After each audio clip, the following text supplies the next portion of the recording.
డబ్బు, అనారోగ్యం, ఉద్యోగం, వ్యాపారం, అప్పులతో బాధపడుతున్నారా? మీకోసమే లాంచ్ యువర్ ఫ్యూచర్ ప్రోగ్రామ్.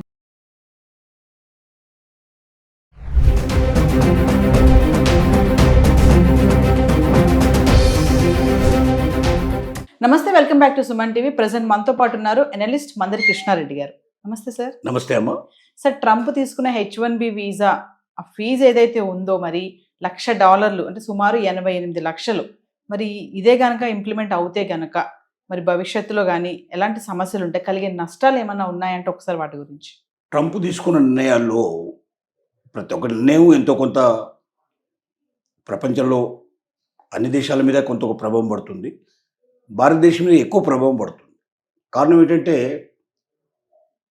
ప్రపంచ దేశాలన్నిటికన్నా భారతదేశం నుంచి వెళ్ళేటువంటి విద్యార్థుల సంఖ్య కానీ H1B వీసాకు సంబంధించినటువంటి అక్కడ లబ్ధిదారులు కానీ ఎక్కువ. ఎంత ఎక్కువ అంటే H1B వీసాలు మనం తీసుకున్నట్టయితే మొత్తం ప్రతి సంవత్సరం 75 నుంచి 85 వేల ఉద్యోగాలు H1B వీసాలు కూడా రిలీజ్ చేస్తారు. వాళ్ళు లాటరీలోనే తీస్తారు. వాళ్ళు ఇవి లాటరీలో తీసినా కూడా అత్యధికంగా అప్లై చేసేటువంటి వాళ్ళు భారతీయులు ఉంటారు కాబట్టి 71% ఉద్యోగాలు మన వాళ్ళకు వస్తున్నాయి. అంటే 71% ఉద్యోగులు ఇప్పుడు H1B వీసా కింద వెళ్ళిన వాళ్ళలో భారతీయులే ఉన్నారు. నెక్స్ట్ చైనా 11% మాత్రమే. అంటే 71 మనకు 11 తీసుకున్నట్టయితే 82-83% మొత్తం దాదాపు తీస్తే ఇంకా 17 మంది మొత్తం ప్రపంచంలో ఉన్న అన్ని దేశాల నుంచి వచ్చేటువంటి వాళ్ళ సంఖ్య. ఇప్పుడు ట్రంప్ తీసుకున్న నిర్ణయం మార్చుకున్నాడు కాబట్టి, నిర్ణయంలో కొన్ని మార్పులు జరిగాయి కాబట్టి ఇప్పుడు కొంత సేఫ్గా ఉండే పరిస్థితి ఏర్పడింది. కానీ మొదట ట్రంప్ చెప్పిన విధానం ప్రకారంగా ఆలోచిస్తే, లేదా ట్రంప్ చెప్పాడని అక్కడ అమెరికా నుంచి వచ్చిన వార్తల్ని ఆధారంగా చేసుకొని సోషల్ మీడియాలో వచ్చినట్టు అన్ని వార్తలు మనం క్రోడీకరిస్తే పెద్ద బాంబు, అది భయంకరమైన బాంబు. అది దానివల్ల భారతదేశంలో ఉండేటువంటి H1B వీసాదారులకి కాదు, పేరు మోసిన కంపెనీలకు కూడా, కంపెనీలకు ఎంత దెబ్బ అంటే అంత దెబ్బ. ఎందుకంటే బయట నుంచి ఎవరిని కూడా ఇక ఉద్యోగుల్ని తీసుకోగలిగే పరిస్థితి అమెరికాకి ఉన్న కంపెనీలకి, ముఖ్యంగా టెక్ కంపెనీలన్నిటికీ ఇక అవకాశం లేదు.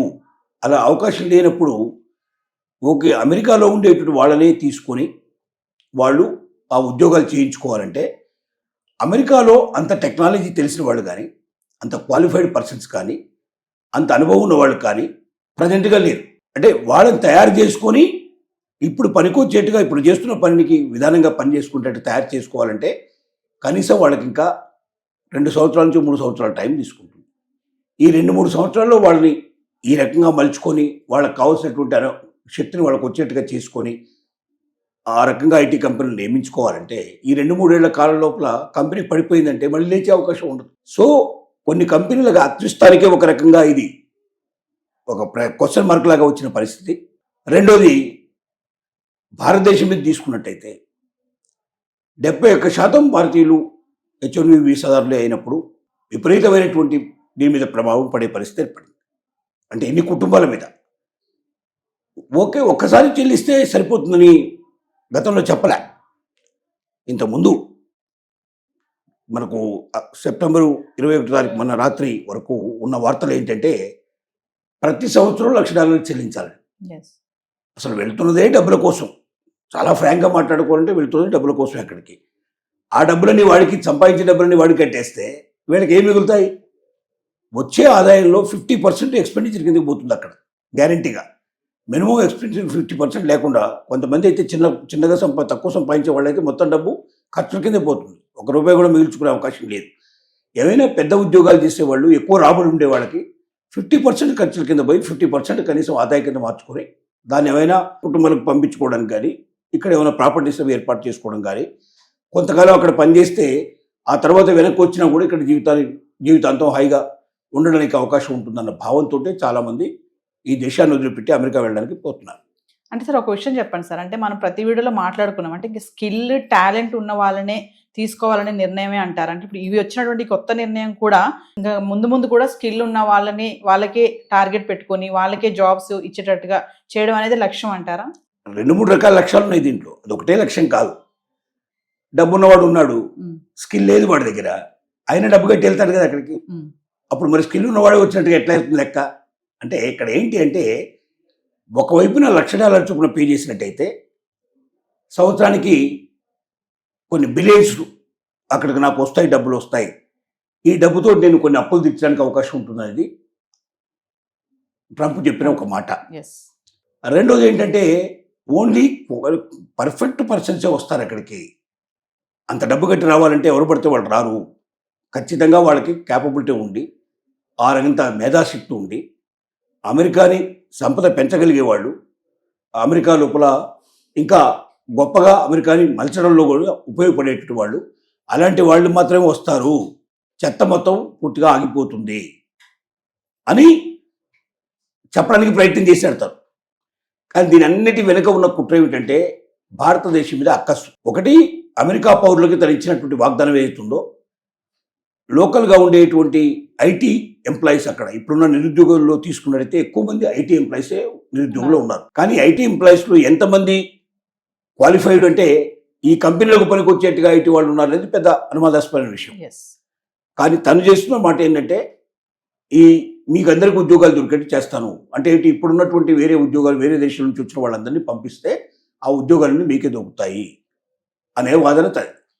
పోనీ ఆ ఉన్న వాళ్ళని ఎందుకు తీసుకోవట్లేదు అక్కడ ఉన్న కంపెనీలు అంటే, ఒకటి అంత నాలెడ్జ్ వాళ్ళకు లేదు, రెండోది వాళ్ళు ఓన్లీ లిమిటెడ్ అవర్స్ మాత్రమే పనిచేస్తారు, ఎక్స్ట్రా అవర్స్ పనిచేయరు వాళ్ళు, రెండోది చాలా తలబిరుసుగా ఉంటారు, నాలుగోది ఏంటి జీతం 4 నుంచి 5 రెట్లు ఎక్కువ ఇవ్వాలి. మన ఇండియన్ నుంచి వెళ్ళిన వాళ్ళకి సపోజ్ వాళ్ళకి ఒక $25,000 ఇచ్చారు అనుకుందాం, వాళ్ళకి $1,00,000 ఇవ్వాలి. అంటే 4 రెట్లు ఎక్కువ ఇవ్వాలి, 4 రెట్ల పని ఎక్కువ ఇవ్వాలి, 4 రెట్ల డబ్బు ఎక్కువ ఇవ్వాలి. పని మాత్రం 10 గంటలు అవసరమైతే ఎక్కువ గంటలు పనిచేయరు వాళ్ళు. తర్వాత తలబిరుసుగా ఉంటారు, ఒబీడియంట్గా ఉండరు. వాళ్ళ వల్ల వాళ్ళు అనుకున్నటువంటి ఫలితాలు సాధించకపోవడం వల్ల కంపెనీలు లాభంలో రావడం లేదు, కంపెనీలు నష్టపరితమైన పరిస్థితి ఏర్పడుతుంది. కాబట్టి ఎక్కువగా విదేశాల్లో ఉండేటువంటి వాళ్ళు తీసుకొని అక్కడ చేస్తున్నారు. అందుకే సీఈఓలుగా కూడా ఇవాళ మన దేశం నుంచి వెళ్ళిన వాళ్ళలో చాలామంది ఇవాళ పెద్ద పెద్ద కంపెనీలకి సీఈఓలుగా ఉన్నారు. అంటే ఒక ఎంప్లాయీ స్థానంలో వెళ్ళిన వ్యక్తులు సీఈఓగా రాణించగలిగే పరిస్థితి ఏర్పడింది అంటే అంత క్యాపబిలిటీ, అంత శక్తి సామర్థ్యాలు మన వాళ్ళకు ఉన్నాయని దీన్ని బట్టి మనకు అర్థమవుతుంది. సో ఏదేమైనప్పటికీ ట్రంప్ గతంలో తీసుకున్న నిర్ణయాలకి నిన్న కొంచెం దిగొచ్చి బహుశా ఐటీ కంపెనీలకు ఒత్తిడి కావచ్చు, లేకపోతే ఇతర దేశాల నుంచి అతనికి తెట్టు కావచ్చు, ఏది ఏమైనప్పటికీ ట్రంప్ లొంగిపోయి చివరికి ఏం చెప్పాడంటే $1,00,000 ప్రతి సంవత్సరం కట్టాల్సిన అవసరం లేదు, నెంబర్ 1. నెంబర్ 2 ఏమిటి, ఇప్పటిదాకా ఎవరైతే అప్లై చేసుకున్నారో వాళ్ళెవరు కూడా ఎక్స్ట్రా $1 పే చేయాల్సిన అవసరం లేదు, $1,00,000 పే చేయాల్సిన అవసరం లేదు. గతంలో ఏదైతే ఫీజులు ఉన్నాయో అదే ప్రకారం పే చేయొచ్చు. నెక్స్ట్ ఇయర్ నుంచి మాత్రమే ఇది అమల్లోకి వస్తుంది. ఫ్రెష్గా అప్లై చేసుకున్న వాళ్ళు నెక్స్ట్ ఇయర్ నుంచి వచ్చే వాళ్ళకి మాత్రం ఇది అప్లై అవుతుంది తప్ప గతంలో ఉన్న వాళ్ళకు రాదు. $1,00,000 పే చేస్తే జీవితానికి సంబంధించింది అది. అంటే జీవితం మొత్తంలో మళ్ళీ ఎప్పుడైనా సరే అక్కడికి ఎన్నిసార్లు అయినా ఉద్యోగాలు చేసుకోవచ్చు, ఎన్ని ఉద్యోగాలైనా మారవచ్చు, ఎన్నిసార్లు H-1B వీసాని కంటిన్యూ చేసుకోవడానికి అవకాశం ఉంటుంది. ఎన్ని కంపెనీలకు మారినా, ఎక్కడికి మారినా, ఎన్నేళ్ళు వాళ్ళు అక్కడ ఉన్నా కూడా మళ్ళీ $1 పే చేయాల్సి వస్తుంది. ఇది జీవితానికి సరిపెట్టి మొత్తం జీవితకాలం సరిపోయేటువంటిది. $1,00,000 అనేది మార్చిన వైనం. ఇవి అయిన తర్వాత కాస్త ఊపిరి పీల్చుకున్నారు అందరూ కూడా. రెండోది, ఇంతకుముందు ఏమన్నారంటే అమెరికా నుంచి బయటికి వెళ్తే కూడా వాళ్ళు మళ్ళీ తిరిగి ఇండియాలోకి రావాలంటే పాత వాళ్ళు ఎవరైనా ఉంటే వాళ్ళంతా మళ్ళీ $1,00,000 చొప్పున పే చేసుకుంటూ రావాల్సిందే. అంటే ఈ దేశం వాళ్ళు కంపెనీ పని మీద బయటికి పంపించినా లేక వీళ్ళు వాడి సొంత పని మీద బయటకు వచ్చినా $1,00,000 పే చేసి లోపలికి వెళ్ళాల్సిన పరిస్థితి ఏర్పడింది. ఆ అర్థంతో సరిపోదు. ప్రతి సంవత్సరం మళ్ళీ $1,00,000 పే చేయాల్సిన పరిస్థితిలో ఉండేవాళ్ళు. ఇలాంటి పరిస్థితులన్నిటికీ దూరంగా ఇవాళ కాస్త రిలీఫ్గా అయిపోయి ప్రతి ఒక్కరు ఊపిరి పీల్చుకునే పరిస్థితి ఏర్పడింది. ఇక నుంచి అమెరికాకు ఎవరైతే H-1B వీసా మీద వెళ్తున్నారో వాళ్ళు $1,00,000 ఇక్కడ నుంచి భవిష్యత్తులో పే చేయాలి తప్ప ఇప్పటిదాకా పే చేయాల్సిన అవసరం లేదు. అంటే దీనివల్ల ఏమవుతుందంటే ఓన్లీ శక్తి సామర్థ్యాలు ఉండేవాళ్ళు మాత్రమే కంపెనీలు తీసుకుంటాయి. ఆ $1,00,000 కంపెనీ పే చేసి తీసుకోగలిగే కేపబిలిటీ వాళ్ళకు ఉండాలి.